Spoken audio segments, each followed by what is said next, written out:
কোপ্তা বানাচ্ছি, ছানার কোপ্তা বানাচ্ছি বন্ধুরা। যাদের যাদের খেতে লোভ হচ্ছে চলে আসো। এই যে কি লোভ হচ্ছে, চলে আসো।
আজকে দুপুরে রান্না হয়েছে নিরামিষ।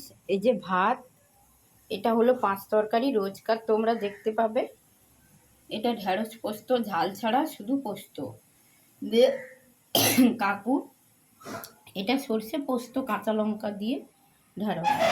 এই যে এটা হলো ছানার কোপ্তা, এই যে ঝাল দিয়ে, এটা আমাদের। হ্যাঁ এটা কাকু, হ্যাঁ তুমি দিয়ে দাও। আর এটা কাকুর ঝোল ফুটছে, আর এই যে কাকুর বড়াগুলো ভাজা আছে দেবো, আর হচ্ছে বিউলির ডাল। এই হলো আজকে রান্না। আর একটু পাঁপড় ভাজবো ঝটপট, কারণ বাচ্চার জন্য। ঠিক আছে, চলো বন্ধুরা, আজকে রান্নাগুলো কেমন হয়েছে একটু কমেন্ট করে বলো। এই যে